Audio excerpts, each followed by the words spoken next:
Siapapun meninggal punya dosa, teman-teman sekalian, hati-hati. Sekecil apapun dosa itu sudah cukup mendatangkan siksa kubur. Walaupun belum tentu dia masuk ke dalam api neraka. Jadi jangan dianggap remeh. Makanya kisah yang masyhur berhubungan dengan masalah ini adalah kisah Utsman bin Affan radhiyallahu anhu yang pernah menziarahi kuburan lalu terisak-isak menangis seperti anak kecil. Lalu beberapa teman-temannya di zaman khilafah beliau berkata, "Wahai Amir Mukminin, kenapa anda menangis melihat kuburan? Padahal Nabi SAW sudah menjamin buat anda surga. Dan anda ini siapa? Terkenal anak mantunya Nabi SAW, ya, dapat jaminan surga. Nabi sebutkan lisannya langsung, Utsman di surga, dijamin. Bagaimana bisa anda menangis seperti ini?" Jawaban Utsman radhiyallahu anhu sangat bijak. Orang yang beriman dan berilmu punya jawaban yang tepat. Dia mengatakan, Rasulullah SAW menjamin buat saya surga, tapi tidak menjamin saya selamat dari siksa kubur. Dari mana jaminan saya disiksa dulu di kubur? Nanti saya masuk surga, betul. Tapi di kubur disiksa dulu karena masih ada dosa. Maka pemahaman yang dikeluarkan oleh para ulama tentang tadi saya bilang, dosa itu sekecil apapun sudah cukup untuk membuat adanya siksaan, gitu kan? Itu karena pernyataan Utsman bin Affan yang menyebutkan statement tadi, gitu kan? Jadi kita harus memahami poin ini, teman-teman sekalian. Makanya jangan pernah tunda minta maaf sama orang. Jangan pernah tunda mengembalikan haknya orang lain. Jangan pernah menganggap remeh dosa-dosa kecil. Tidak boleh sama sekali. Karena kita akan lihat nanti salah satu penyebab azab kubur adalah tidak cebok pada saat kencing. Masalah kecil yang dianggap kecil oleh orang, gitu kan? Banyak orang anggap remeh.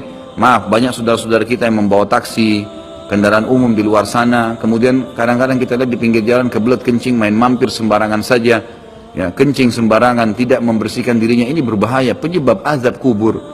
Kata ulama, kalau kencing saja itu sudah menjadi penyebab, bagaimana dengan buang air besar? Bagaimana dengan orang junub tidak mandi? Bagaimana dengan hal-hal yang lebih besar lagi, gitu kan?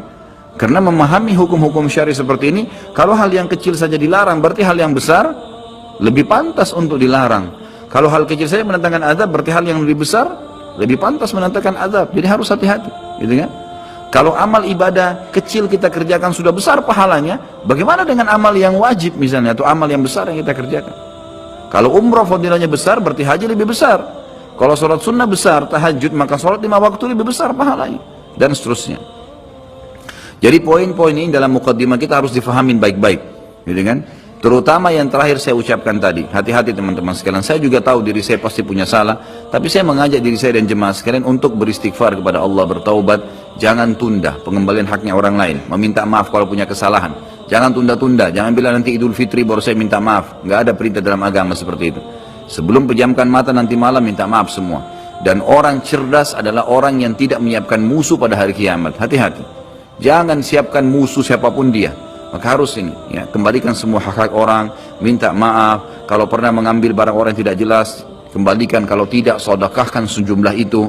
Semua selesaikan, jangan ada masalah, ya, jangan pernah ada masalah, jangan siapkan musuh. Imam Bukhari rahimahullah pernah berhenti berburu hanya karena meleset anak panahnya kena pagar tetangganya, gitu kan? Diajak teman-temannya, kita memanah yuk, berburu. Beliau senang berburu. Kemudian pada saat beliau lagi latihan panah, ternyata anak panahnya sempat mencuil sedikit pagar kayu tetangganya. Lalu dia panggil gulamnya, gulam ini kayak pembantunya, sampaikan ke teman-teman saya kalau saya tidak jadi memanah, saya tidak jadi berburu, dan sampaikan kepada tetangga kalau Bukhari minta maaf. Muhammad namanya tentu, Muhammad minta maaf, gitu kan? Sampaikan dan siap mengganti pagar yang rusak itu. Begitu pembantunya Imam Bukhari datang ke tetangga tersebut lalu berkata, ya, Syekh Imam Bukhari menyampaikan maaf karena pagar anda tercuil, diperlihatkan. Lalu tetangganya tersenyum dan berkata, jangankan pagar saya, rumah saya semua buat Imam Bukhari. Saya tidak perhitungan dengan masalah itu.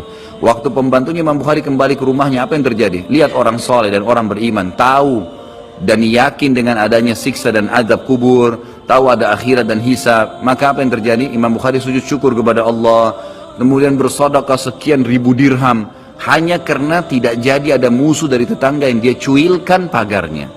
Coba teman-teman, berapa banyak sendal yang ngantung injak? Hah?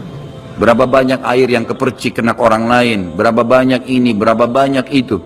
Berapa banyak yang kita anggap remeh mengambil karena teman punya dan seterusnya. Ini hati-hati, jangan siapkan musuh hari kiamat. Azab kubur datang kepada siapapun yang masih punya dosa. Dan dosa ada hubungannya dengan Allah subhanahu wa ta'ala, ada hubungannya dengan makhluk. Kalau berhubungan dengan Allah Azza wa Jalla, kita bertaubat kepada Allah. Allah Maha Pemurah, Dia akan terima taubat hamba-hambanya asal ikhlas. Tapi dengan makhluk nggak bisa, mencuri, menggunjing, memfitnah, ya, mengambil, memakan, ya, merusak namanya orang lain, ini nggak boleh. Ini harus selain tobat kepada Allah, meminta maaf kepada orangnya. Nah, ini tidak boleh ditunda ini. Nggak ada gengsi di sini.